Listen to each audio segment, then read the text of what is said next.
Muy bien, jóvenes, no sé si logran ver la pantalla, cómo está el sonido. Buenas tardes, doctor. Se puede ver la pantalla. Muy bien. Si hay alguna dificultad con el paso de las imágenes, me avisan, por favor. Sí, entonces hoy vamos a tocar un poquito lo que son las micosis superficial y dentro de esto específicamente los dermatofitos que suelen tener relación con lo que son el cuero cabelludo, lo que tiene que ver un poco con la parte de la piel, ¿sí? Entonces, esperemos que pueda gustarles un poquito algunas imágenes quizás fuertes para muchos, pero es parte de lo que ustedes podrían tropezar en su vida cotidiana cuando sean profesionales. ¿Sí? Entonces, hablábamos un poquito acerca de las micosis superficial. Recuerden un poco, la anterior clase tocamos de que podemos tener estas micosis superficiales o cutáneas, algunas subcutáneas y otras profundas, y las sistémicas o profundas que también se denominan. ¿Sí? Entonces pueden darse en esos tres planos, y una de ellas que vamos a ver es el tema de la micosis superficial.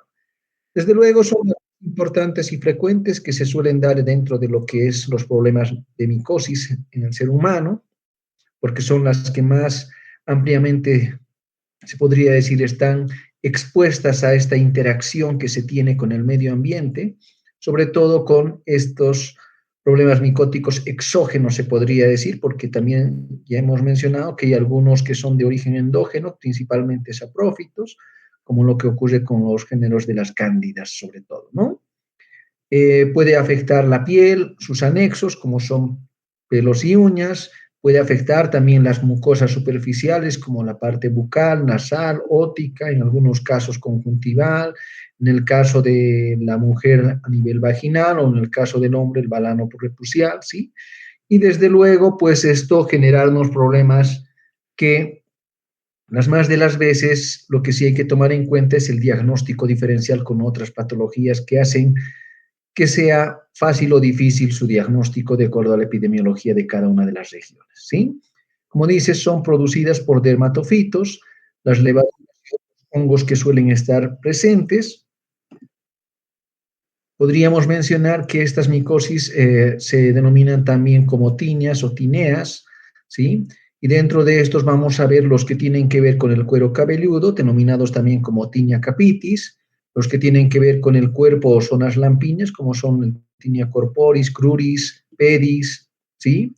Y también aquellos que tienen que ver con lo que son las uñas o onicomicosis o tiña unguium, que también se denomina. Entonces vamos a tratar de ver un poco los dermatofitos dentro de esos tres ámbitos en el cuerpo humano.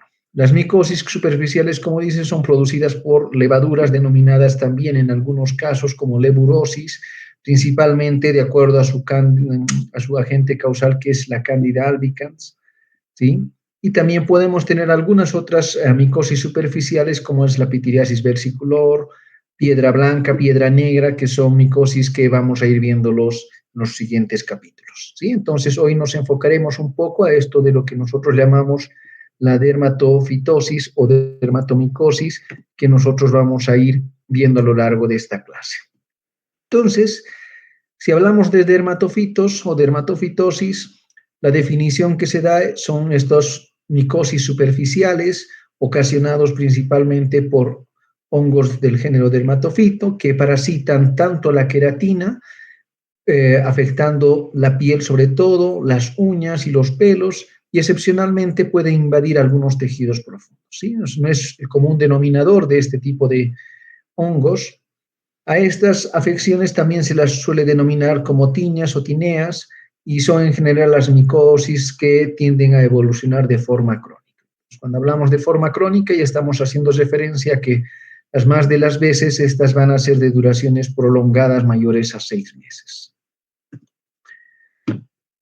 Dentro de estos de los dermatofitos, pues recordar también que existe una clasificación que se les puede mencionar, como son las formas superficiales, donde implican la tiña capitis, corporis, cruris, pedis, manum, facium, unguium, imbricata, que son las que se suelen mencionar, y aquellas se podrían decir dermatofitosis un poco más profundas, que es el Querium de Celsu, el Fabus, la psicosis, el granuloma tricofítico, o denominado también micetomas, ¿sí? Entonces, estos son un poquito más profundos en relación a las otras, ¿sí? Entonces, los dermatofitos podemos tener en esos dos ámbitos, las superficiales y las profundas, y dentro de esto tienen tres principales responsables de esta micosis, ¿sí?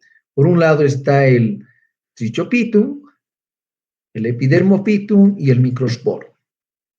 El trichopitum y el microsporum generalmente son hongos, se podría decir, que invaden tanto a hombres como a animales, ¿sí?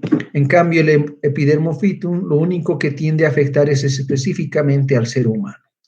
Entonces, esa característica es importante a recordar porque ya vamos a ir viendo que van a haber algunos de estos géneros y especies de géneros que afectan tanto a hombres y animales, y algunos que son específicos, como el epidermofitum, como les mencionaba, que tiene que ver solo con el hombre. Ahora, por otro lado, como ven en esta imagen, aparte de ver la parte visual, como ustedes pueden apreciar, hemos visto la anterior clase, cómo estos se pueden dividir en levaduras y también en filamentos o hifas, ¿sí? Y dentro de estos, si ustedes se fijan, todos ellos son multicelulares, por tanto son hifas, por ya sean tabicadas, imbricadas, macros o micros, dependiendo del tamaño, ¿sí? Entonces podemos apreciar que estos son hongos filamentosos, se podría mencionar así. Y en el caso del trichopitum van a atacar tanto la piel, uñas y cabellos, ¿sí? O sea, recuerden eso entonces. En lo que hablamos de dermatofitosis, las que causan daño a nivel de la piel, uñas y cabellos van a ser del género trichopitum. En el caso del epidermopitum, lo que vamos a tener es que parasitan uñas y piel, por tanto, específicamente del ser humano, las que suelen afectar, solo afectan uñas y piel. En cambio, las que son mixtas pueden afectar el cuero cabelludo de forma adicional, si se dan cuenta, ¿sí? El microsporum afecta específicamente la piel y el cabello. Entonces, el microsporum no tiene nada que ver con los problemas de onicomicosis, por ejemplo, ¿sí? Entonces, esto es muy importante porque a lo largo de toda la clase vamos a ir mencionando las diferentes especies de trichopitum, epidermopitum, microsporum, pero van a seguir siendo estos tres relacionados específicamente con la dermatofitosis o dermatosis, ¿sí? Entonces, recuerden este aspecto. La distribución epidemiológica, pues estas tiñas son bastante distribuidas ampliamente a nivel mundial. Ustedes ahí pueden ver en la imagen la distribución que tiene de acuerdo a las áreas, ¿sí? Por ejemplo, Trichopitum rubrum, Mentagropites, Thomson rans, ¿sí? Cada uno de ellos de cómo se van distribuyendo. En el caso, por ejemplo, vecino, sobre todo como es el Brasil, tenemos al Microsporum canis, que es el que más suele estar próximo hacia nosotros, en mayor distribución, ¿sí? Como dice, con predominio casi siempre en climas cálidos y húmedos, por tanto, esa es una particularidad que tienen las enfermedades tropicales relacionadas con las micosis. Afecta a personas de cualquier edad, sexo o raza, pudiendo ser geofílicos, o sea, ¿eso qué significa? Que tienen principalmente tendencia a tener esa afinidad por la tierra, ¿sí? Zoofílicos en algunos casos, ¿sí? También porque predisponen a estar más presentes en animales, ¿no? Estos pueden ser saprófitos o de forma parasitaria, como habíamos mencionado también, de acuerdo a las características que hace que tengan estas condiciones. Por eso es que habíamos mencionado que estos hongos también son denominados como hongos dimórficos, porque pueden estar en su forma unicelular o multicelular, ¿sí? Unicelular como son las levaduras y pluricelular como son los filamentos. También hay algunos que son antropofílicos. Hemos mencionado claramente que aquí tenemos los dermatofitos, por ejemplo, son los que tienden a tener mayor afinidad por el ser humano, ¿sí? También mencionar que hay algunas características que hacen que puedan predominar en una u otra área, sobre todo, ¿sí? En el caso de estas micosis, son muy frecuentes en áreas rurales, con población campesina en niños sobre todo, ¿sí? La tiña del cuerpo, por ejemplo, tiende a afectar más en edades escolares, ¿sí? En específicas razas, sobre todo de la raza negra o hindú, que son las que más tienden a estar, o afroasiáticos, ¿sí? También denominados. Desde luego, dentro de los sexos vamos a ir viendo que hay algunas predisposiciones por el hombre y la mujer, de acuerdo a las características de este tipo de tiñas. Y los climas, como hemos mencionado, los climas tropicales, que son los que más tienden a favorecer. La tiña de la ingle y de los pies, por ejemplo, es más frecuente en varones que en adultos, más que en jóvenes, ¿sí? Algunos factores que predisponen, por ejemplo, a que podamos desarrollar problemas micóticos son el tema de la humedad, el calor, los tratamientos con glucocorticoides, sobre todo en estos pacientes que reciben inmunosupresión por problemas inmunológicos, que es donde se suele utilizar esto, pacientes diabéticos. Como hemos mencionado, estos pacientes son los que más tienden a ser favorecidos por el hecho de que hay gran cantidad de microangiopatías, neuropatías periféricas, que hace que ellos no puedan tener la misma sintomatología que el resto de las personas, por un lado, y por otro lado, un factor predisponente que siempre es esencial es el tema de la glicemia incrementada, que favorece a la proliferación de microorganismos, ¿no? El uso de botas, que eso es lo que suele ocurrir sobre todo con agricultores, con personas que están siempre en contacto con el uso de estos botas, como ocurre en estas zonas tropicales. Los calzados de material sintético, que favorecen a que haya mayor transpiración en la planta de los pies, ¿sí? Los nadadores, que ese es otro de los factores de riesgo que favorecen, los taxistas, choferes, oficinistas, que por el tiempo que llevan ahí sentados favorecen desde luego a que pueda darse estas condiciones favorables como son el calor, la humedad, que favorecen la proliferación de estos problemas micóticos.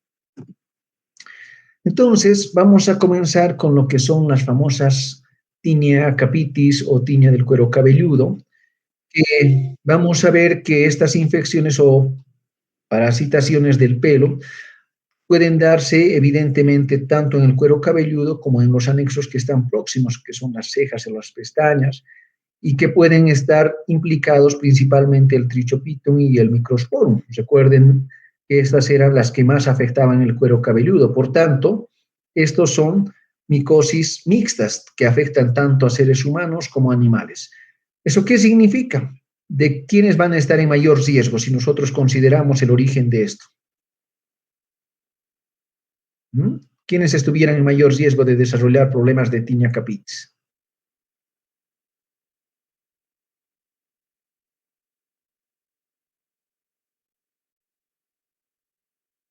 ¿Nadie? ¿Nadie no se anima o no me escuchan?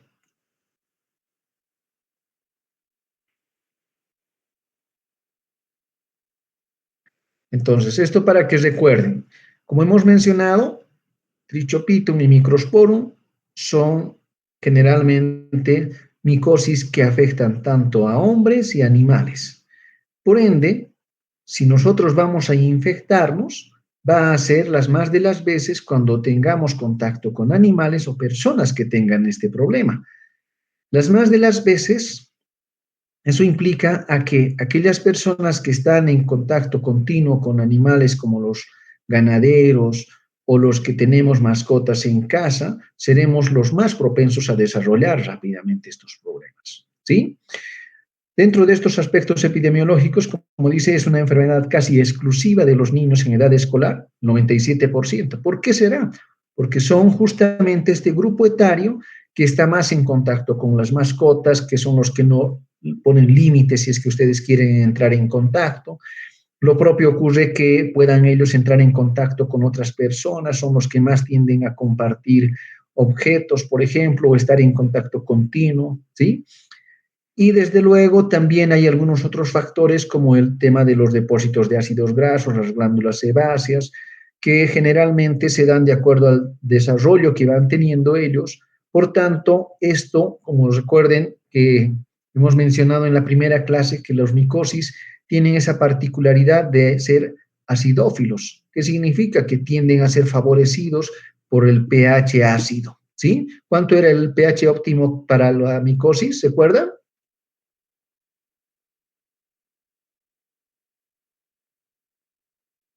Vamos, jóvenes.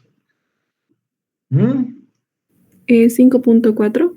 Perfecto, muy bien, ¿no? Entonces, el pH óptimo para ellos es de 5.4, que es por eso que decíamos, era más tendiente a ser ácido en relación al pH neutro que nosotros manejamos, 7.4, ¿sí?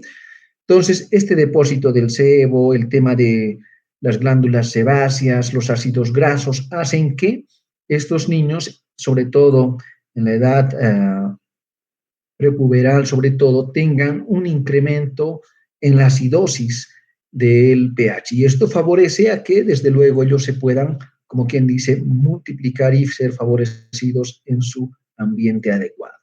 En los adultos, en mujeres con algún desorden hormonal, por ejemplo, se dan excepcionalmente en los casos de los hombres, por ejemplo, cuando tienen problemas de inmunosupresión, sobre todo, o inmunodeprimidos, ¿sí? Quienes tienen compromisos inmunológicos, y eso hace de que ellos puedan ser favorecidos también para poder proliferar en el caso de la tinea capitis. Aquí ustedes tienen algunas imágenes que puede ayudarles a mostrar de cómo es que tiende a afectar esto de las tiñas capitis, ¿sí? Como dice, se reconocen 4 variedades clínicas: la tiña tricofítica o microspórica, llamada también tonsurrante o tiñas secas; el Kerion de Celso, tiña inflamatoria; el Fabus o tiña fábica o hereditaria. Entonces vamos a ver que dentro de estos aspectos de la tiña capitis, vamos a ver estos 3 aspectos, ¿sí? La tricofítica o microspórica, por lo que hemos dicho que tienen que ver con Microsporum o Trichopitum, ¿sí? Quienes son los causantes de esto, pero también dentro de esto de las tiñas capitis están aquellos que tienden a afectar un poquito más del cuero cabelludo, que es la del Kerion de Celso, que es una fase ya un poquito más inflamatoria, que no solo va a afectar el cuero cabelludo, sino que incluso puede llegar al tejido subcutáneo, como están viendo en estas imágenes, ¿sí? Son estas imágenes un poco costrosas, melicéricas, ¿sí? Melicéricas hace referencia a esta secreción serosa que tiende a precipitar y formar como unas costras, ¿sí? O en algunos casos, como ven en esta imagen, eritematosa inflamatoria, que es lo que suele ocurrir sobre todo con lo que es el Kerion de Celso, que son lesiones más profundas y no solamente superficiales con el cuero cabelludo o el cabello específicamente. Entonces, cuando hablamos de tiña capitis, tenemos la tricofítica, que tiene que ver con el Trichopitum.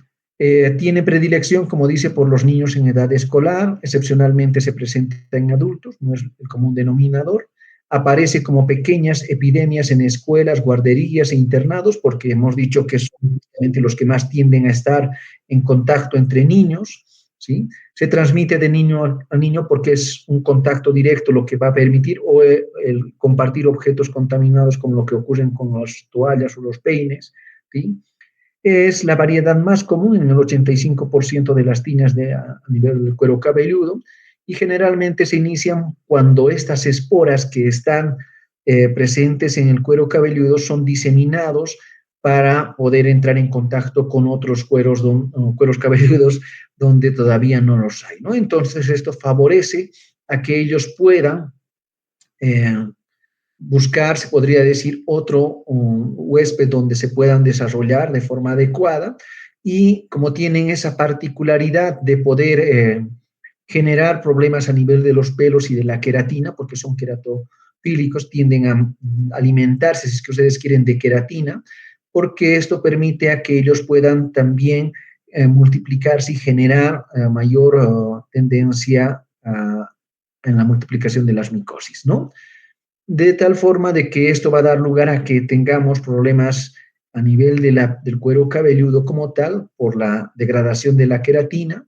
Por otro lado, también va a dar lugar a que haya alteraciones en el pelo como tal, que generalmente tiende a afectar al nivel de la raíz y hace que sean fáciles de poder perder el cabello, ¿sí? La sintomatología común de este tipo de tiña tricofítica es que está constituido por lo general por placas eritematosas y descamativas, irregulares, pueden ser múltiples y confluentes a la vez, que las más de las veces pueden ser de algunos milímetros de diámetro a llegar a ser algunos centímetros también.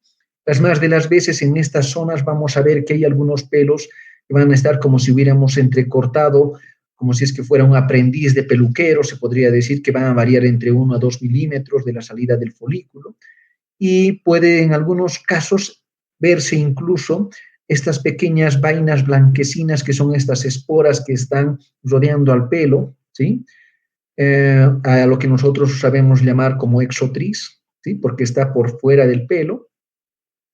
Estas escamas de color gris en su espesor pueden dar esa sensación de tener un poquito de comezón, prurito, que no siempre suele estar presente, ¿sí? Las más de las veces, como es así, pequeños milímetros de diámetro, nada más las que están dispersas en todo el cuero cabelludo, a veces cuando el cabello está bastante crecido, son poco notorios en los niños, ¿sí? Y eso hace de que las más de las veces no hagan ninguna medida porque, como dice acá, tienden a curar espontáneamente y no suelen dejar lo que es más importante, que es la alopecia, ¿sí? Las más de las veces estos son daños superficiales que solo afectan un poco en el pelo y en la raíz, pero que las más de las veces tienden a resolverse espontáneamente después de unos meses o años en algunos casos, ¿sí? Pero sin dejar esta cicatriz de una zona alopécica, o sea, sin pelo. En nuestro medio, como dice, el principal causante es el Trichopitum thomsonrans, que es, como les decía, es de carácter mixto, tanto en animales como en seres humanos.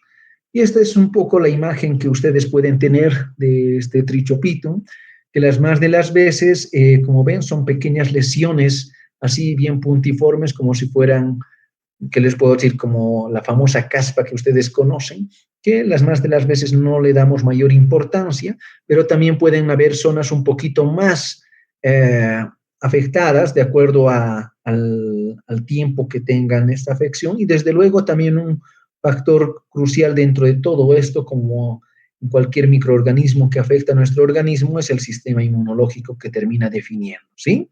Entonces, esa imagen descamativa, blanquecina, que si se fijan no tiende a afectar mucho con procesos inflamatorios, son solamente, como les decía, es esa imagen que nosotros a veces encontramos de esta imagen de caspa que comúnmente denominamos, sí que es una especie de una dermatofito que también que afecta, que las más de las veces es esporádico y tiende a controlarse de forma adecuada con las medidas, como les decía, del desarrollo o en su caso de un sistema inmunológico competente. Luego tenemos la tiña microspórica o causado también por el microsporio, ¿sí? Este, como dice, tiene los mismos aspectos epidemiológicos que el anterior, tiende a afectar igual a niños sobre todo, ¿sí? Presentan una sola placa de varios centímetros de diámetro, los pelos suelen estar entrecortados entre 2 a 3 milímetros de largo, son quebradizos y deformados, y dependen y se desprenden las más de las veces sin causar dolor, ¿sí? Esa es una particularidad que tiene esta variedad microspórica. Las placas están recubiertas de finas escamas grises como si estuvieran espolvoreados por ceniza. Esta es una particularidad que tiene la tiña microspórica, porque es como dicen, ¿no? Es como si le hubieras echado un poco de ceniza encima del cuero cabelludo y tiene esa particularidad de verse estas caspitas finas grisáceas. En general, como dicen, no hay ni dolor ni prurito, curan en la pubertad y no dejan cicatriz también. Entonces vamos viendo que tanto la microspórica como la tricofítica no tienden a dejar daño cicatrizal, por tanto, suelen pasar muy desapercibidas, ¿sí? El principal causante, como dices, es el Microsporum canis, como les decía, también compartido con otros animales, como en este caso específico del perro, ¿sí?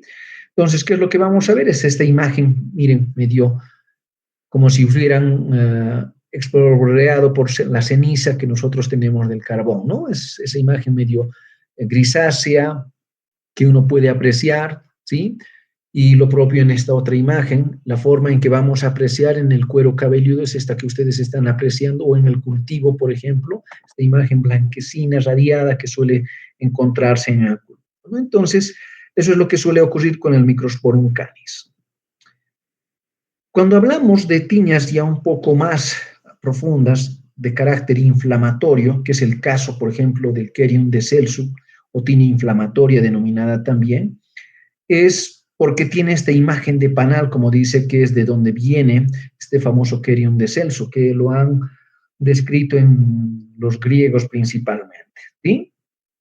Se presenta también igual en niños, es más frecuente en zonas rurales ganaderas porque tienden a tener como principal agente causal, como dice aquí, el Microsporum canis, el Trichupitum mentagropites, el Microsporum gypsum, o sea, igual aquí, una vez más, seguimos hablando de los dos agentes causales, el Microsporium y el Mentagropites, ¿sí?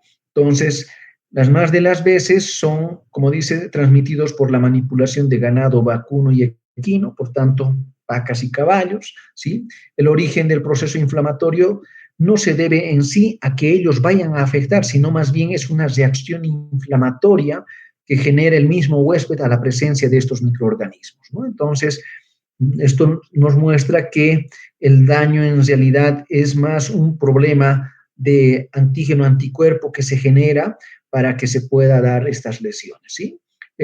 Como dice el Querion de Celso, entonces es un estado inflamatorio de defensa, da paso a una lesión tumoral de bordes bien definidos y dolorosos, con numerosas pústulas de las que drenan abundante pus, adenopatías satélites y dolor, no hay fiebre.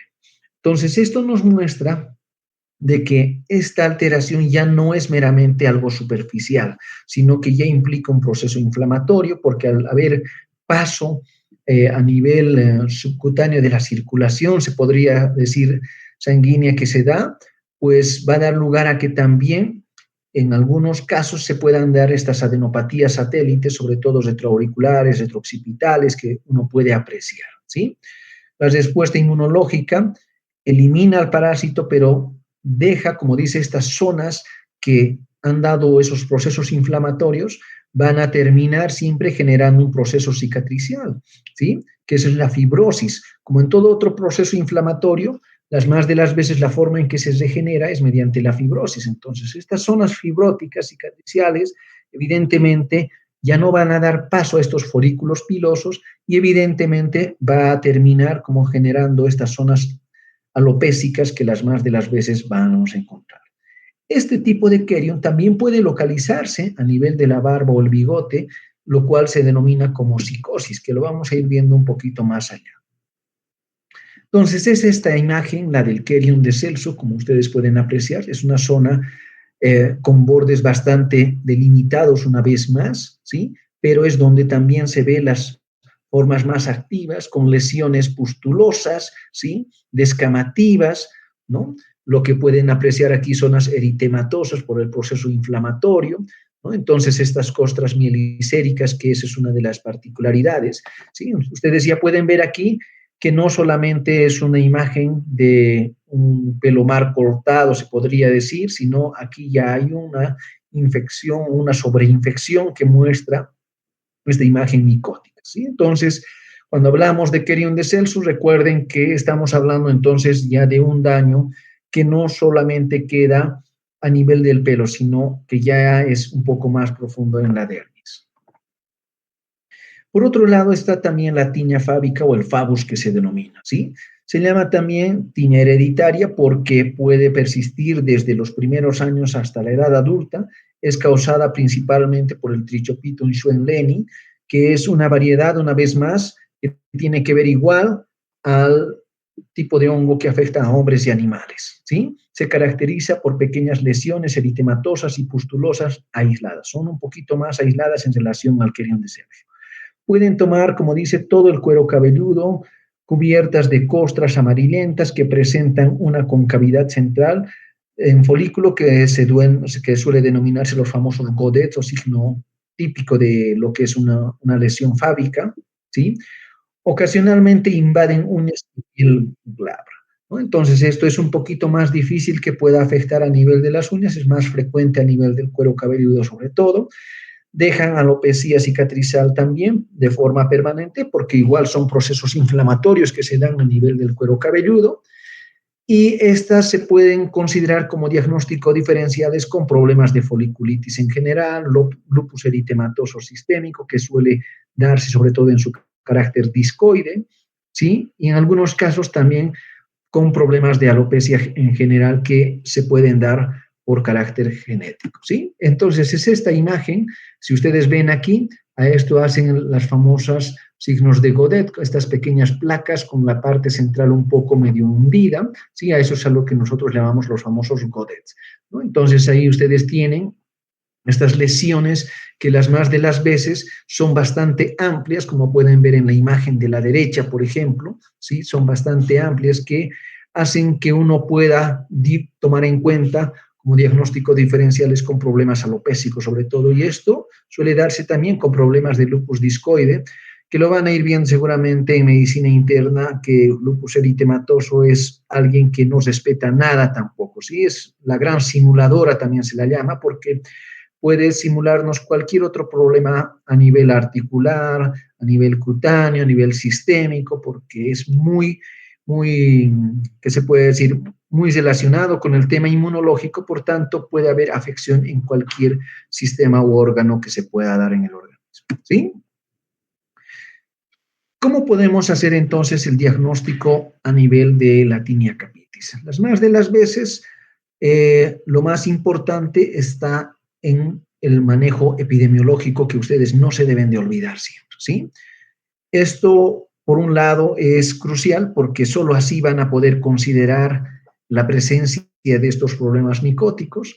Por otro lado, también será muy importante el hacer un examen directo de estas zonas donde tenemos sospecha, ¿sí? Que nos revela, por ejemplo, esas imágenes donde tenemos un pelo entrecortado, esas lesiones descamativas, esas lesiones eritematoso originosos que van a dar lugar a que nosotros llevemos a la sospecha de ser un problema micótico. Entonces se puede hacer en principio un examen directo, la visualización, tomando una pequeña muestra representativa de estas zonas.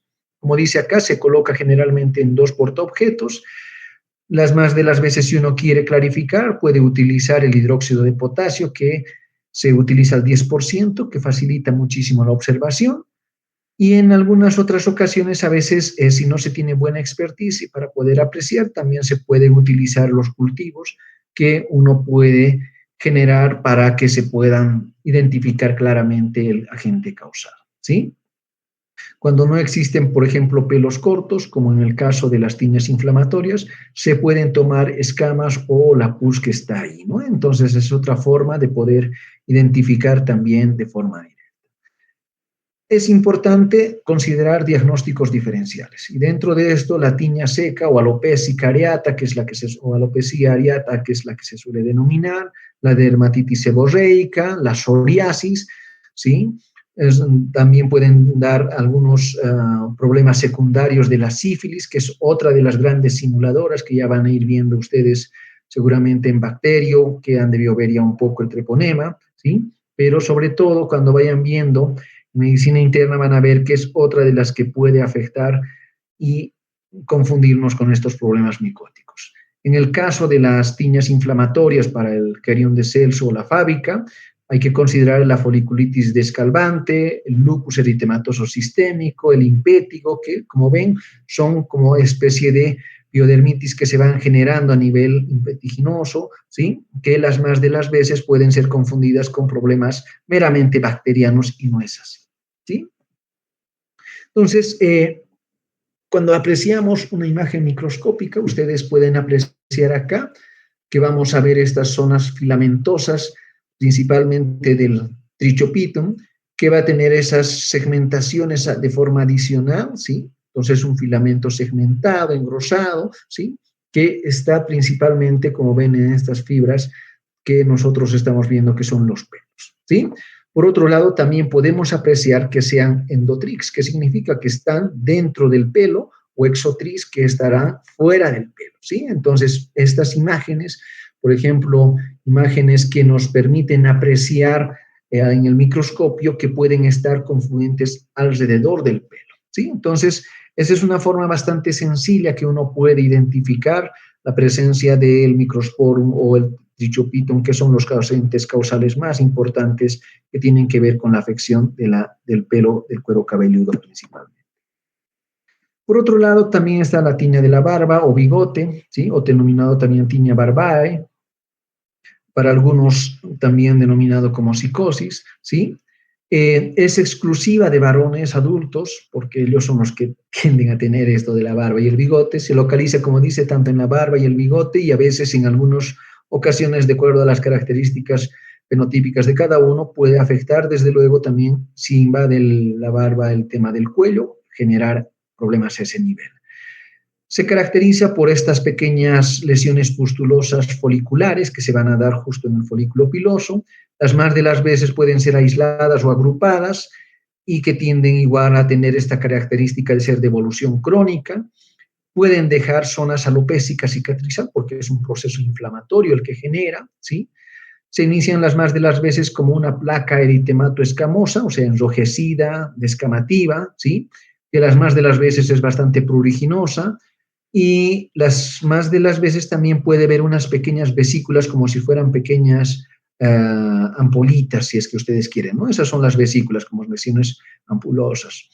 Posteriormente, como dice, son atacados los pelos, se observa una franca alopecia que se debe a este daño inflamatorio y, desde luego, también puede generar zonas con adenopatías satélites y retroauricular, sobre todo a nivel submaxilar, submandibular, que es lo que uno puede apreciar estos adenopatías satélites. ¿Sí? Los responsables, como dicen, Trichopitum rubrum, Trichopitum mentagropitis, por tanto, estos son los más relacionados con el tema de la barba o el bigote. Debe considerarse, como dicen, el diagnóstico diferencial, las piodermitis estafilocócicas, porque recuerden que hemos mencionado que uno de los gérmenes que más tiende a estar en la piel son estáfilos y estreptos, ¿sí? Por tanto, ellos son los que pueden generar también problemas dermatológicos, por tanto, están dentro de este diagnóstico diferencial. Las dermatitis seborreicas, el acné quístico, que suelen darse sobre todo en jóvenes, ¿no? Es una de las dermatofitosis crónicas que afecta la cara y cuello, ¿sí? En áreas pilosas, es producida por algunas especies de Trichopitum y Microsporum, en este caso en nuestro medio, Trichopitum rubrum y Mentagropitis, que son los que más están relacionados con este problema de la micosis en la barba. Es, como hemos mencionado, una de esas dermatofitosis crónica que generalmente afecta la cara y el cuello, en donde haya presencia de pelos, ¿sí? En algunas especies, como he mencionado, el Trichopitum y Microsporum son los que están relacionados con esto, son los responsables, rubrum, mentagropitis. Se da sobre todo en zonas donde hay crianza de animales bovinos, ¿sí? La transmisión de hombre a hombre también se ha visto, ¿sí? Sobre todo por medio de fomites, como es el de compartir estas navajas, máquinas de rasurar, ¿sí? Que son los que más tienden a favorecer a su diseminación de estos hongos. En el diagnóstico diferencial hay que considerar la alopecia areata, foliculitis bacteriana, el carbunco, las dermatitis seborreica, el acné pustuloso, las dermatitis por contacto y el impétigo, que es otra de las cosas que aquí una vez más se menciona, ¿sí? Entonces, las más de las veces, todos estos problemas dermatológicos que suelen darse, también hay que considerar como parte de los diagnósticos diferenciales el problema micótico. Y aquí tienen unas imágenes bastante claras donde pueden apreciar estas imágenes costrosas, inflamatorias, las más de las veces de forma localizada, que luego tienden a diseminarse, ¿sí? Aquí ustedes pueden apreciar claramente de cómo está delimitado esta lesión a nivel de lo que es el mentón, ¿no? Y aquí otra imagen, ¿sí? Donde tienen estas imágenes descamativas, un poco pustulosas, ¿sí? De acuerdo a las áreas donde vayan a desarrollarse. Entonces, es muy importante recordar esto porque miren, aquí por ejemplo hay zonas cicatriciales donde han dejado zonas alopécicas, evidentemente no va a dar lugar a que se pueda llegar a manifestar el crecimiento de nuevos pelos. Por tanto, hay que tener presente de que esa es una de las secuelas que pueden dejar estos problemas micóticos. Luego tenemos la tiña del cuerpo, tinea corporis, que también se llama, ¿sí? Como dices, recibe también el nombre de herpes sinciniano, porque vamos a ir viendo que tiene que ver un poco con estas lesiones concéntricas que suelen darse en forma de círculos, del cual viene cincinatus, ¿sí? Y también es ampliamente distribuido a nivel mundial, por tanto son cosmopolitas, como menciona aquí, afecta principalmente a los niños, que son los más implicados, y a menudo también pueden observarse epidemias familiares porque las más de las veces estos tienden a estar afectados una vez más por algunos de estos hongos que tienen que ver con los animales domésticos en casa, como es el perro y el gato, por ejemplo, ¿sí? Como dice, más en climas tropicales y húmedos, que son los que tienden a favorecer a tener temperaturas óptimas, como hemos mencionado, de 25 grados a 37 grados, que eso es lo ideal para ellos para poder desarrollarse, ¿sí? Se adquieren por contacto directo con esporas o hifas, previamente que provienen de algún animal o persona infectada, o mediante los fomites, como son las toallas, las ropas, que son los que tienden a compartirse, ¿no? De ahí es que recuerden, por ejemplo, la comercialización de la ropa usada que tiende a sancionarse, a mencionarse como una cosa no adecuada, viene por esta razón, porque gran parte de estos problemas micóticos podrían estar transportados en este tipo de prendas, ¿sí? Clínicamente son placas eritematosas, descamativas, entonces recuerden, son enrojecidas, descamativas, redondeadas, que eso es una particularidad, como les decía, con bordes activos vesiculosos. ¿Recuerdan las placas de lesiones que se daban en la leishmaniasis, ¿sí? La leishmaniasis cutánea, donde tenía una lesión activa más de los bordes bastante ensacabocados, que se llamaba, porque tenía una parte interna limpia, ¿no? Entonces, algo similar ocurre en estos, cuando ahí viene la imagen. Tiene un crecimiento centrífugo, o sea que van hacia la parte externa y dejan, como dicen, la parte central sana o poco descamativa, ¿no? Es lo mismo, es una lesión limpia en la parte central, pero la parte activa está en los bordes donde se ven estas lesiones. Las más de las veces pueden ser únicas o múltiples y se puede dar en cualquier parte del cuerpo, ¿sí? Las más de las veces son de círculos concéntricos, por eso es que se llaman circinados.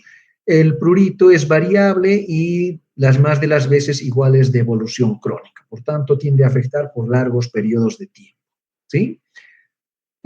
Clínicamente se presentan de manera inversa a la tiña de la cabeza, es decir, que las más de las veces, cuando es microspórica, o sea que está afectada por una microspórica, ¿sí?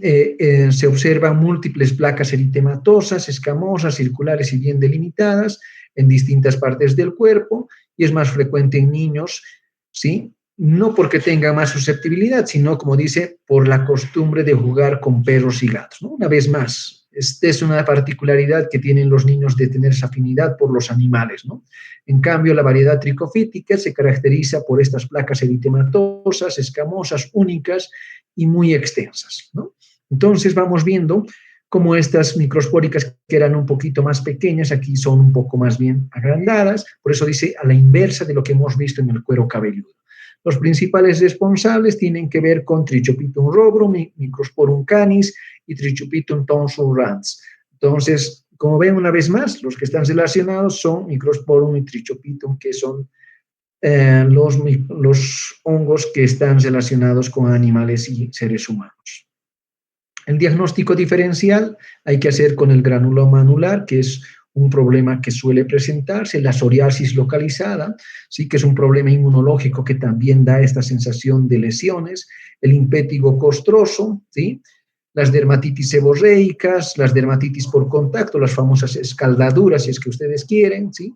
La pitiriasis versicolor, que es, vamos a ir viendo que también es otro problema micótico, pero tiene un agente causal totalmente diferente a lo que son los Trichopitum y el Microsporum. También puede darse por problemas de candidiasis, la enfermedad de Hansen, que también suele afectar, la famosa lepra que conocemos, ¿no? En su forma tuberculoide sobre todo, ¿sí? Y algunas erupciones que se pueden dar por lesiones, sobre todo como reacciones adversas a medicamentos, ¿no?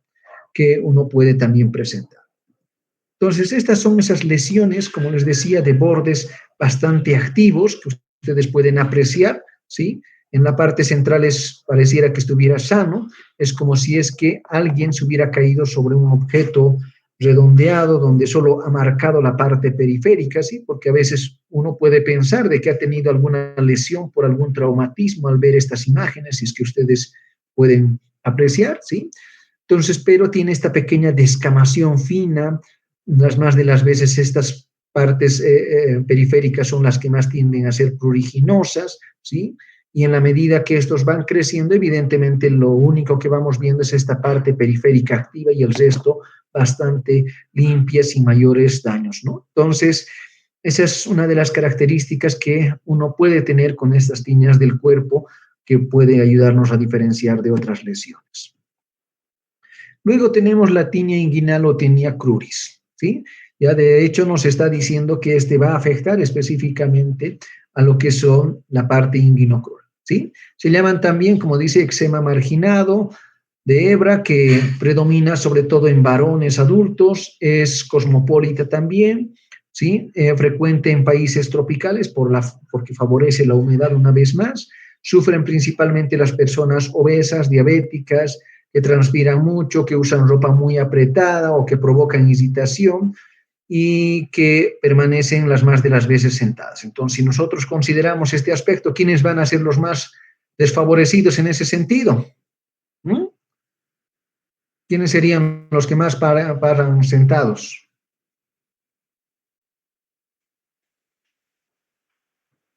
¿Mm?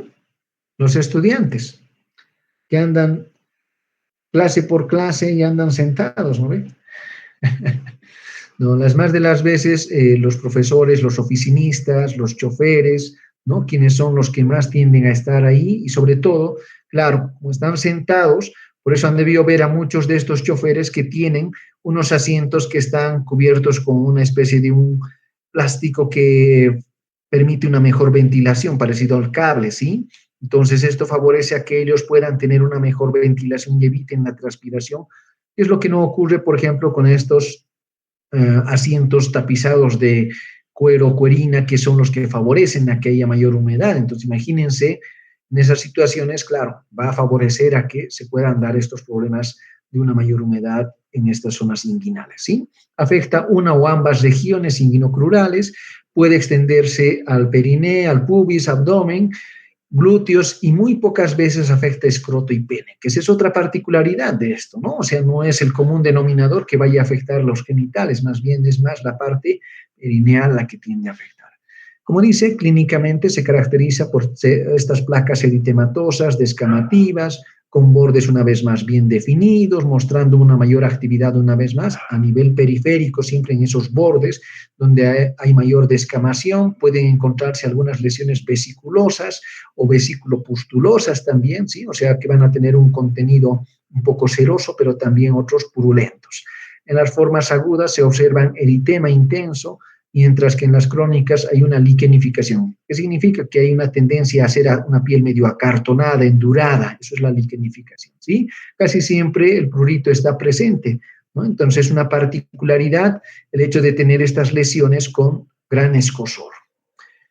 Los dermatofitos responsables más relacionados en nuestro medio es Trichopitum rubrum, Epidermophytum flocosum, que son los que más tienden a estar relacionados con la tinea cruris.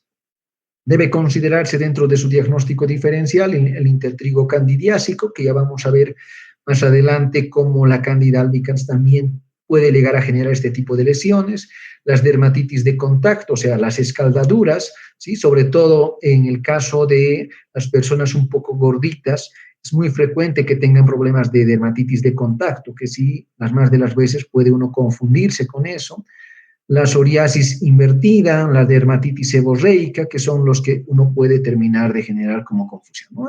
Vean aquí las imágenes características que suelen darse, ¿sí? Estas lesiones con bordes bastante activos, como dice acá, ya un poco liquenificados, o sea, un poco medio acartonados, a diferencia de este otro que está bastante activo, por ejemplo, ¿sí? De bordes eritematosos, como les decía aquí, un poco seroso-pustulosos, como mencionaba, ¿no? Entonces, estas lesiones hacen que uno pueda identificar este tipo de tiñas inguinales o crurales, que es la que suelen estar presente también dentro del problema micológico. Desde luego, el diagnóstico va a ser principalmente de lo que es la piel lampiña, la recolección de estas pequeñas descamaciones que se dan en estas lesiones, o podemos hacer un pequeño microraspado con un portaobjetos, o en algunos casos podemos utilizar una pequeña hojita de bisturí. Por tanto, las muestras que vayamos a tomar más representativas serán justamente de estos bordes activos donde se supone que hay un proceso continuo de multiplicación y daño, ¿sí? Como dice, de preferencia en el límite de la placa escamosa, el borde activo. La observación de las escamas se debe preparar previamente con hidróxido de potasio al 10% para poder clarificar la muestra y facilitar la observación de estas hifas que llegan a ser estos micelios, como les decía. Sí, estas formas, si es que ustedes quieren, un poco tubulares, que las más de las veces están segmentadas en el caso del trichopitón y el microsporum. Bueno, una vez dicho esto, también es importante considerar otro problema de micosis, que es el tema de las tiñas de los pies o tinea pedis, ¿sí? Seguramente este es un problema de los que padecemos gran parte de los jóvenes, los adultos sobre todo. Como dice acá, la tiña de los pies o pie de atleta es ampliamente distribuida en el mundo entero, más común y persistente y severa en las regiones tropicales, porque estos son los que más favorecen a esto. Predomina sobre todo en adultos de 19 a 50 años, que es el grupo etario al que pertenecemos, ¿sí? Se da más en hombres en relación a las mujeres, en una proporción de 2.5 varones por cada mujer. Es más en zonas urbanas, en individuos que utilizan calzados. La población rural, por ejemplo, donde utilizan más, como quien dice, sandales o están con los pies descalzos, es un poco más raro, por tanto, favorece la ventilación, ¿sí? La contaminación directa es rara, la contaminación indirecta es la regla. ¿Eso qué significa? Que el intercambio de prendas, el intercambio de zapatos, calcetines que se dan dentro de un núcleo familiar es el común denominador para poder infectarse. Y desde luego también lo que se da en las colectividades escolar, por ejemplo, ¿sí? Los militares, los deportistas, quienes de alguna manera a veces tienden a hacer este intercambio de prendas que favorece a que se diseminen, ¿sí? Otra situación muy particular son lo que ocurren, por ejemplo, en estas zonas recreativas donde nosotros caminamos descalzos, como son las piscinas, lo que ocurre, por ejemplo, cuando estamos de viaje alojados en algún hotel, como ocurren en sus duchas o en los dormitorios, ¿sí? Donde evidentemente habrá que tener mucho cuidado en tener que andar descalzos, ¿sí? Entonces, como ven, esa es la regla para que uno pueda tener la famosa tiña de los pies o tinea pedis. Las formas más importantes de la tinea pedis es la forma deshidrósica, como dice, o vesiculosa, que se caracteriza por una erupción de vesículas duras, intradérmicas, que las más de las veces varían de 1 a 5 milímetros de diámetro, de contenido claro, citrino o purulento en algunos casos, sobre una base eritematosa. Las vesículas dejan una superficie roja como si fuera secretante, como estas zonas de unas ampollas que están descamadas, como las más de las veces, ¿sí? Como dice, hay una sensación de quemadura y algunas veces de dolor. Si ustedes se fijan en estas imágenes, claro, son como no van a ser dolorosas, ¿sí? Como no van a tener esa secreción citrina, porque es como si es que hubiéramos llegado a retirar la dermis después de haber sufrido un problema de una dermatitis de contacto, como ocurre con estas vesículas ampollosas que nosotros tenemos, ¿no? Es más o menos así lo que ocurre con la forma deshidrósica. Luego tenemos la forma seca o hiperqueratósica, como quien dice, se caracteriza por estas placas eritemato-escamosas con tendencia a la hiperqueratosis, pueden confluir y dar lesiones extensas de contornos irregulares o policíclicos, ¿sí? El prurito es variable, la presencia de fisuras en lugar cuando nosotros empezamos a deambular, tienden a ser un poco dolorosos, ¿no? Entonces, esta imagen que ustedes tienen acá, como no va a ser molesto, imagínense así bastante descamosos, resecos, desde luego empiezan a agrietarse, a generarse estas pequeñas fisuras, ¿sí? Que las más de las veces pueden ser lugares que pueden fácilmente generar problemas de dolor o sobreinfecciones en el caso de algunos casos, de algunos pacientes, ¿no? Entonces, por eso es que esta forma seca también es una de las que suele presentarse con mayor frecuencia. Luego está la intertriginosa, es la más común, como quien dice, se localiza entre los pliegues de los dedos, que generalmente entre el tercer y cuarto dedo, ¿sí? Es la que suele presentar. Como una maceración con ligero eritema, es poco pruriginoso, una superficie roja, secretante, fétida, las fisuras en general son dolorosas, ¿no? Entonces, eso es lo que ustedes pueden apreciar en estas imágenes, y son estas lesiones que las más de las veces son eritemato-escamosas, que tienden a generarse sobre todo en las partes digitales, ¿sí? Y las más de las veces suelen generar bastante dolor por el tipo de lesión que genera, ¿sí? Estos son los famosos saballones que la gente del trópico lo conoce así. Luego tenemos la tinea de los pies o tinea pedis, que su principal agente, como les decía, es el causante, el Trichopitum rubrum. Por tanto, es también compartido tanto por hombres y animales. Como dice, le siguen en importancia médica el interdigitalis y el epidermophytum flocoso. Entonces ya vamos viendo aquí, por ejemplo, el epidermophytum flocosum, que esto sí es muy particular de los seres humanos, no afecta a animales, sino es propio de los seres humanos nada más, ¿sí? La tinea de los pies debe ser diferenciada de la dermatitis de contacto, la psoriasis, la piodermitis, el eczema disidrótico, que son los que tienden a estar afectando también a ese nivel. Los pacientes con tiñas en los pies pueden presentar algunas complicaciones como ser las dermatitis por contacto, las infecciones bacterianas secundarias, ¿sí? Las ides, que es lo que se denominan como en forma de pequeñas vesículas pruriginosas, que suelen ser estériles y desaparecen al tratarlas. O sea, ¿qué significa? Que a veces cuando nosotros tenemos estas lesiones que se dan en los pies, pueden aparecer en las manos como lesiones idénticas, por eso se llaman las ides, ¿sí? Porque es como si fueran unas fotografías, pero en realidad esto es meramente una reacción inmunológica que es la que se genera y que las más de las veces cuando eliminamos el agente causal, o sea, curamos la tinea de los pies, tienden a desaparecer también de forma espontánea. Luego tenemos la tinea de las manos o tinea manum.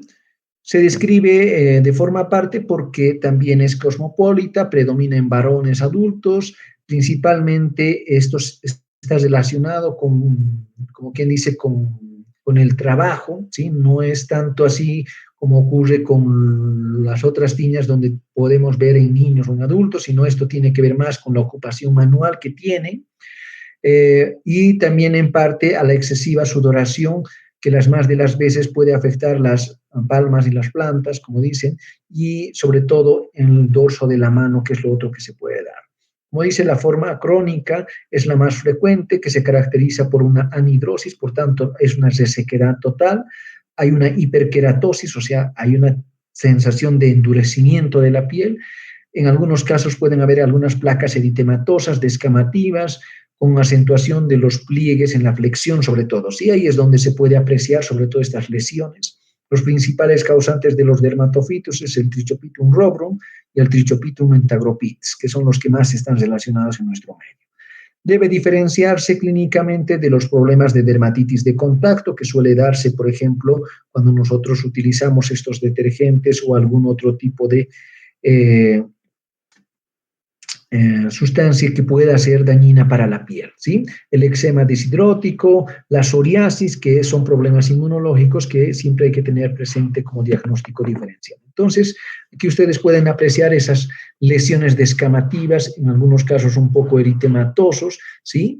Que tienden a estar presentes, sobre todo en estas personas que trabajan en situaciones como las lavanderas, por ejemplo, estas personas que están continuamente haciendo el aseo de las movilidades, ¿sí? Son personas que están en un continuo contacto y traumatismo de estas manos, ¿no? Que da lugar, o los albañiles, por ejemplo, que van a ir viendo que tienen este tipo de lesiones, les van a venir como si fuera una piel acartonada y van a hacer diagnóstico diferencial porque el simple hecho de que digan, no, esto es normal porque es por lo que trabajo, pero en realidad podrían estar implícitos estos problemas micóticos como la tinea de las manos.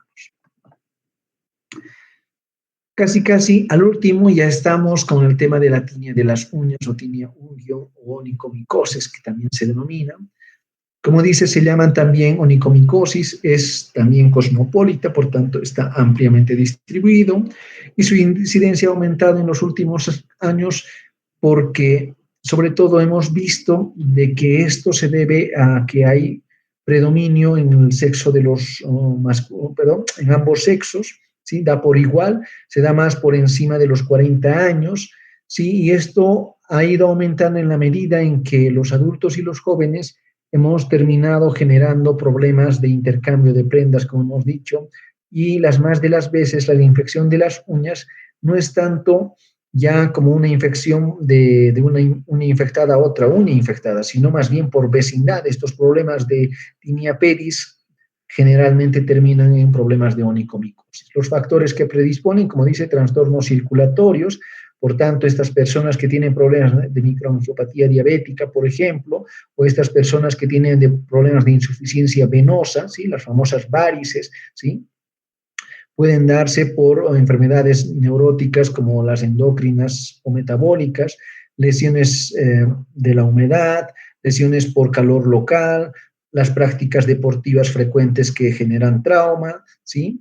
Y desde luego el uso frecuente de piscinas, saunas, donde también favorecemos a la proliferación de estos hongos, ¿sí? La principal fuente de infección es sin duda la piel vecina, como dice, la presencia de Tinea pedis o manum, quienes son los que más tienden a estar relacionadas con los problemas de las uñas. Es un cuadro crónico y se inicia, como dice, por lo general del borde libre o distal, o sea, desde la parte periférica, ¿sí? Que va avanzando hacia la base de las uñas, afectando una o varias uñas a la vez, ¿sí? Se presentan con pequeñas estrías longitudinales, que es lo que uno puede apreciar de forma inicial, que luego se tornan opacas, medio amarillentas, luego suelen ser más frágiles como quebradizas y tienden a ser como que se empiezan a descamar de forma polvorosa, ¿sí? Se generan gran hiperkeratosis que las más de las veces hace que haya un engrosamiento de la uña, ¿no? A veces, como dice acá, 3 a 4 veces el tamaño original. Entonces ya nos va mostrando que esta hiperkeratosis que se da es muy importante. Como dice, el paciente refiere dolor por la presión del calzado y no por el padecimiento en sí, ¿no? O sea, imagínense tener una uña sobre levantada, desde luego con la presión del calzado hace que haya como una especie de cuerpo extraño que moleste y no tanto así por la lesión misma de la onicomicosis. Entonces vamos a tener la forma subungueal que se divide en distal y lateral. Las uñas son generalmente opacas, de color amarillento o marrón, son friables y están erosionadas, evolucionan generalmente de forma crónica y tienen una invasión lenta y progresiva, ¿no? Lentos y seguros, como quien dice la subungueal. Luego tenemos la forma blanca o superficial, que generalmente predomina en el primer dedo, o sea, en el dedo gordo, ¿sí? Se caracteriza por pequeñas zonas de color blanco, porcelana, con una superficie un poco rugosa, ¿no? Eso es lo característico de esta blanca superficial. Luego tenemos la distrófica total, que es esta uña que está atacada en su totalidad, que se rompe, se desmorona, tiene ese aspecto de madera carcomida, ¿sí? Que deja un lecho ungueal bastante engrosado, que también puede quedar destruido totalmente. Entonces, es muy importante considerar en ese sentido estas especies. Las más de las veces este polvo de estas uñas generan focos de contaminación que pueden depositarse en calcetines, calzados, en el suelo, en los baños, piscinas o donde en realidad vaya a diseminarse, ¿sí? Desde luego estas esporas son las que son más viables y pueden ser viables además por mucho tiempo. Los que más están relacionados con la onicomicosis es el Trichopitum rubrum, el Trichopitum mentagropites, el Trichopitum thomson-rans y también el Epidermopitum, que tiene que ver con esto, ¿sí? El diagnóstico diferencial, generalmente con malformaciones ungueales congénitas que puede darse, o en algunos casos adquiridas por traumatismo sobre todo, ¿sí? Pueden ser afecciones por psoriasis, líquen plano, lupus eritematoso sistémico, onicomicosis por levaduras u otros hongos filamentosos, que ya vamos a ir viendo como en el caso de los mohos, por ejemplo, ¿sí? Que las más de las veces tienden a afectar. Entonces, estas son esas imágenes que mencionábamos, ¿no? Que esa sensación blanquecina, lineales, que afectan principalmente el dedo gordo, o en su caso, ya cuando afectan toda la parte de la uña, imagínense esta imagen hiperqueratósica, ¿sí? De engrosamiento de la uña, como esa imagen de madera carcomida, ¿no? Imagínense esas lesiones que las más de las veces, desde luego, van a facilitar, miren, como si fuera polvo que se estuviera descamando, ¿no? Entonces, esto es lo que favorece a que las más de las veces puede diseminarse en estas zonas de distracción pública donde uno puede encontrar estas esporas de forma accidental. El diagnóstico laboratorial de las dermatofitosis, entonces, tiene que ver mucho en principio, de dónde afecta y cómo puedo llegar a extraer una muestra representativa de estas zonas donde tengo sospecha clínica, ¿sí? Como dice, constituyen un grupo de hongos filamentosos, como les había hablado de forma inicial. Referente al cultivo, dichas muestras son sembradas en 2 tubos, uno que contiene Sabourac, que es el que hemos dicho es el estándar, el que tiende a tener para la micología, y por otro lado, algunos tienden a añadir también el tema de los antibióticos, como es el cloranfenicol o actidione. Les había mencionado también sobre la gentamicina, que son las que más tienden a utilizarse por ser termoestables, ¿no? O sea, no tienden a afectarse con los cambios de temperatura que se suelen utilizar al momento de usar estas estufas para estos cultivos. Como dicen, requieren de 7 a 14 días. Estas estufas de 20 a 25 grados son las que más se suelen utilizar. Los cultivos se conservan por 30 días antes de considerar negativos. Y eso hemos mencionado porque justamente estos 7 a 14 días es verdad, podemos llegar a tener un buen desarrollo en ese periodo de tiempo, pero a veces pueden demorarse 3 a 4 semanas. Por tal razón es importante mantener por lo menos durante 30 días estos cultivos para descartar si no hubiera ningún crecimiento.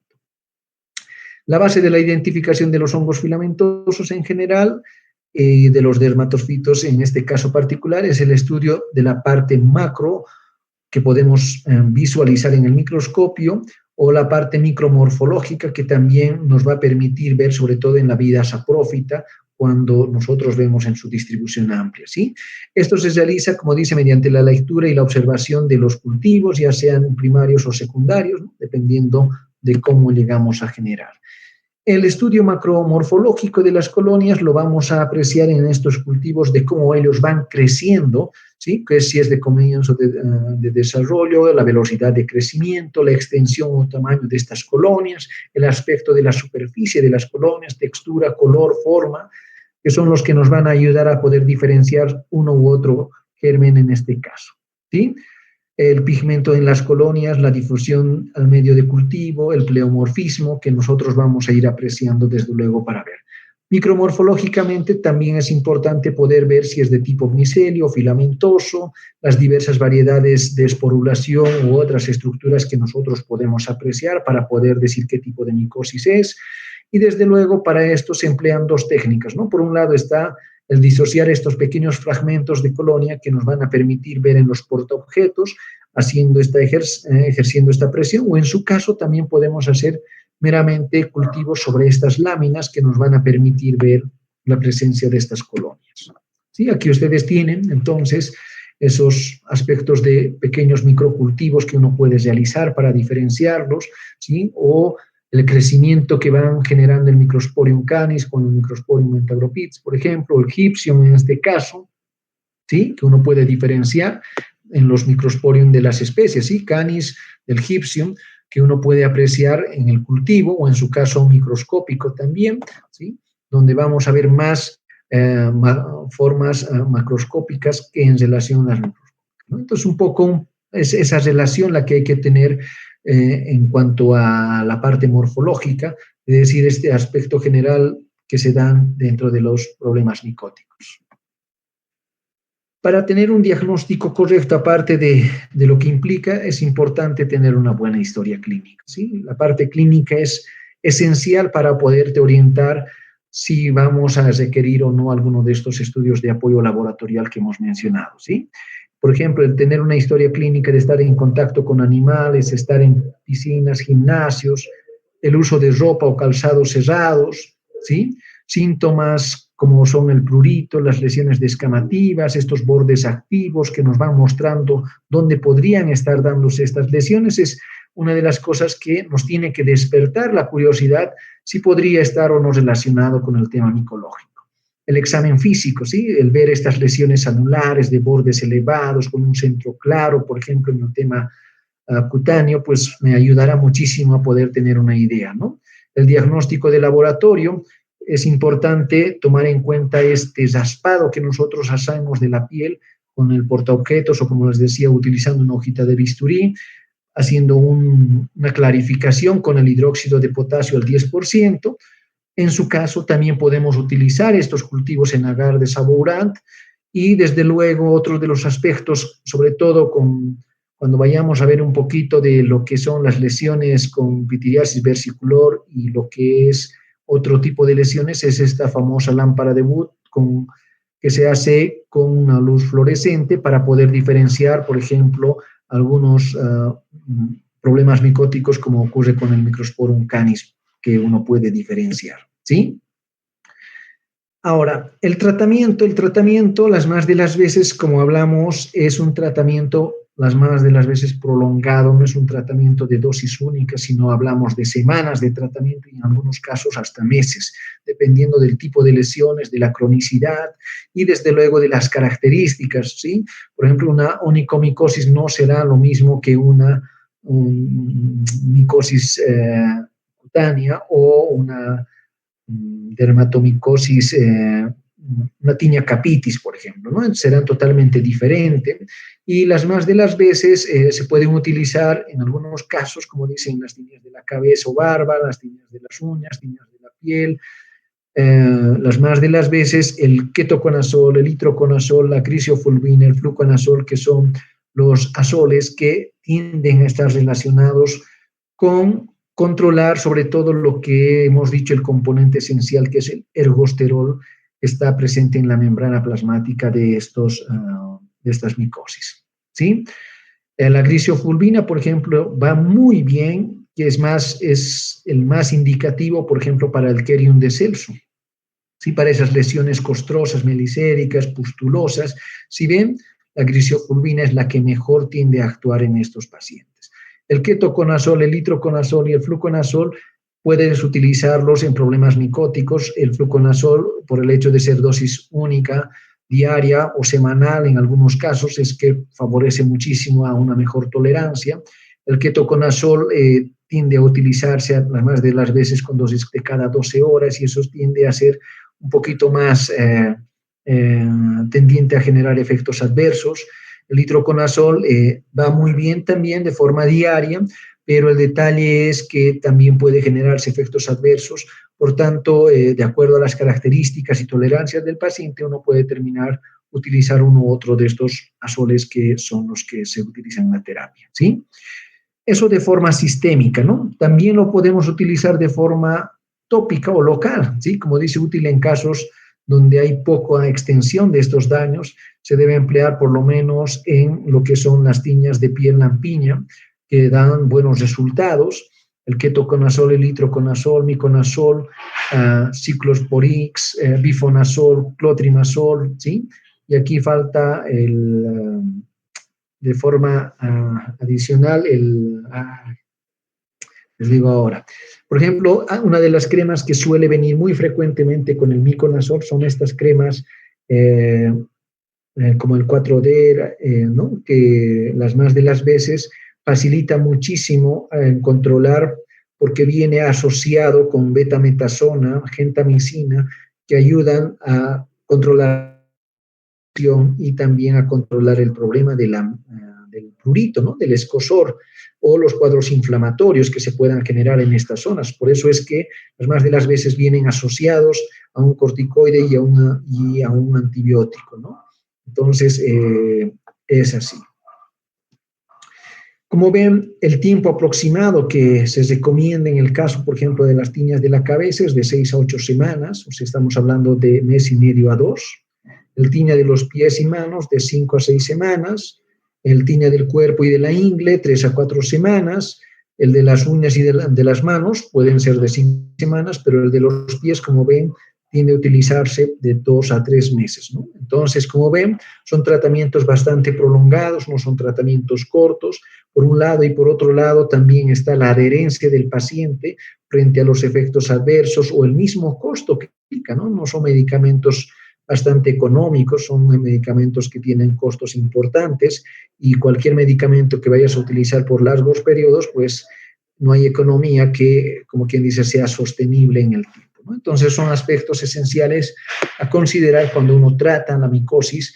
Por tanto, si alguien les dice que si le puedes curar con un inyectable, la primera respuesta será, eso no es posible, ¿sí? O si pueden utilizar el medicamento con dosis única, tampoco es posible, ¿no? Entonces, es importante trabajar en el tratamiento con el tema de la educación del paciente, ¿no? De decir de que este es un problema que requiere un manejo prolongado, que requiere la consecuencia de la toma del medicamento, o sea, por tanto, una buena adherencia será crucial para que estos pacientes puedan llegar a controlar el problema micótico, ¿sí?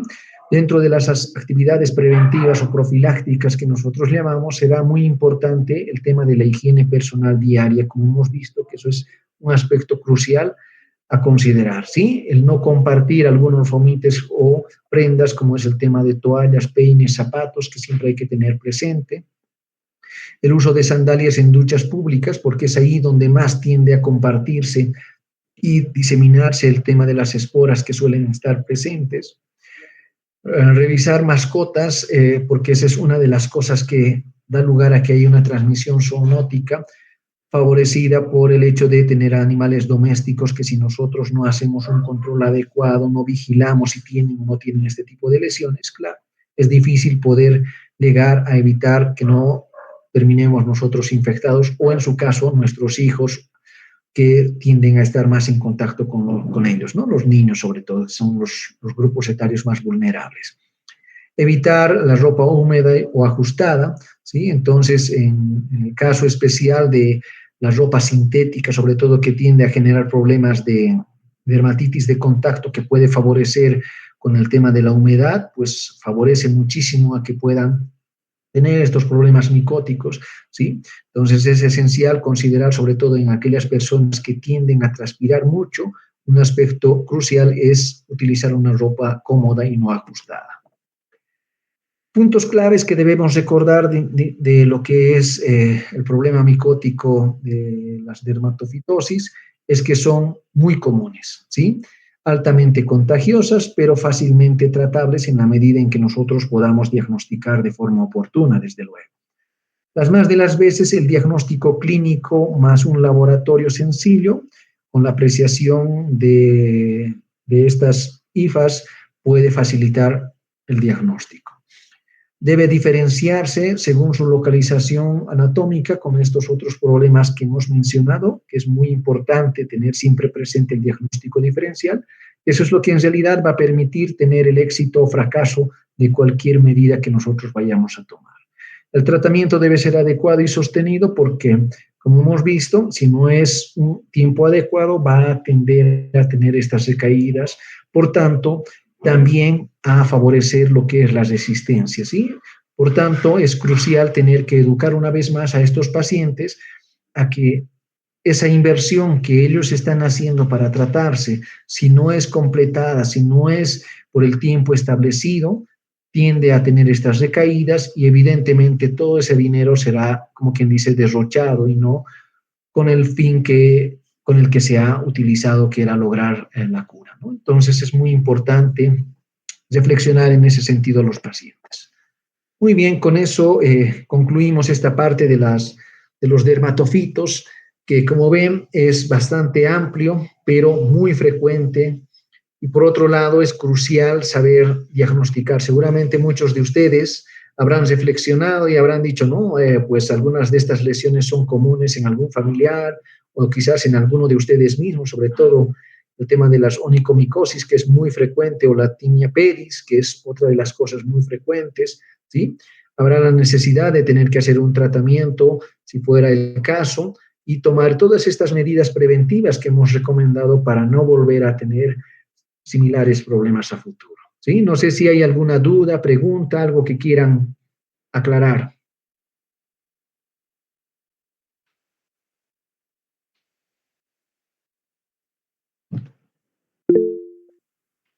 ¿Nada? ¿Podemos dar por concluido?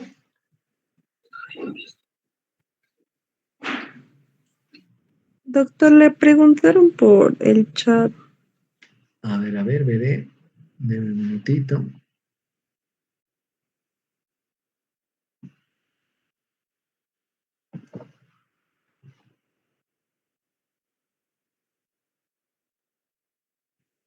Bueno, el tema de los antibióticos va sobre todo por el hecho de que hay necesidad de controlar las sobreinfecciones, ¿sí?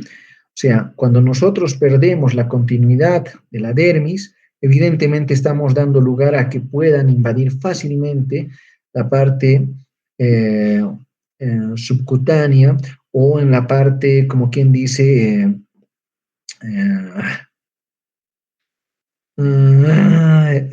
nombre correcto es la parte vascular que tiene la piel, ¿sí? La epidermis, donde podríamos, desde luego, tener problemas que vayan a diseminarse estas sobreinfecciones y generarnos problemas de sepsis, por un lado. Por otro lado, está el hecho también de que las más de las veces los procesos inflamatorios que se vayan a generar en esa zona pueden dar lugar a que se diseminen estos gérmenes y generar mayor proceso inflamatorio, por ende, dejar mayores zonas cicatriciales. Y estas zonas cicatriciales, evidentemente, generar mayor secuela de zonas alopésicas, en el caso del cuero cabelludo, sobre todo, o de la barba. Por ende, es necesario controlar con el tema de los antibióticos, teniendo al menos sospecha de sobreinfecciones, ¿no?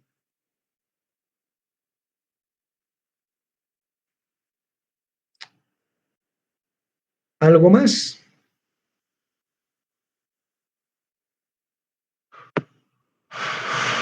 Bueno, entonces nos veremos el próximo lunes. Creo que nos toca pitiriasis versicolor y ¿qué más? Y candidiasis creo que es. Seguiremos Bueno, viendo un poquito con lo que es micosis superficial. Hemos tocado hoy dermatofitosis y veremos la próxima el resto. ¿Sí? doctor, yo tenía una pregunta.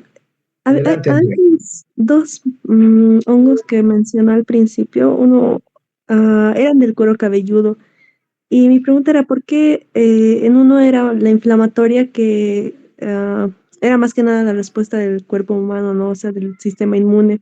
Pero ¿por qué sus expresiones, o sea, la forma en que causaban como que la herida en el cuero cabelludo era más, en uno era como circular y aislada ahí, y en otro era como una forma irregular, digamos? Ay, ahorita no puedo pronunciar sus nombres, era como... No, en realidad algo así. estamos hablando que el cuero cabelludo están afectados por Microsporum y Trichopitum, ¿sí? Entonces teníamos por eso el daño microspórico y tricofítico. El microspórico evidentemente tiende a afectar pequeñas zonas milimétricas nada más. Por tanto, pueden pasar muy desapercibidas como si fueran pequeñas zonas que tuvieras, no sé, alguna pequeña lesión o que de repente, no sé, de esa zona se te ha caído el cabello, ¿sí? En cambio, en la tricofítica, evidentemente ya, perdón, eso era en la tricofítica, ¿sí? En la microspórica, en cambio, ya son lesiones un poco más grandes, ¿sí? Pero la diferencia es que estos van a tener como si le hubieras echado ceniza, o sea, va a haber una descamación mayor en la parte del cuero cabelludo, ¿no? Entonces, y son áreas un poco más grandes.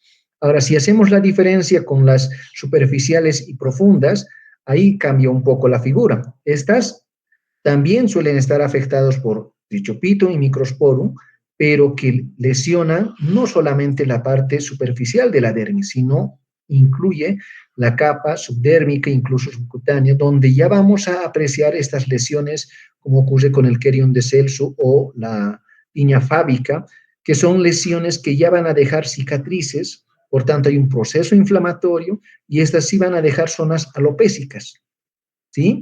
En cambio, en las superficiales van a ser autolimitadas, hemos dicho, ¿sí? Las más de las veces, en la medida que van creciendo estos jóvenes o los niños, va a desaparecer, por tanto, no va a necesitar, digamos, ni siquiera ir muchos de ellos al médico.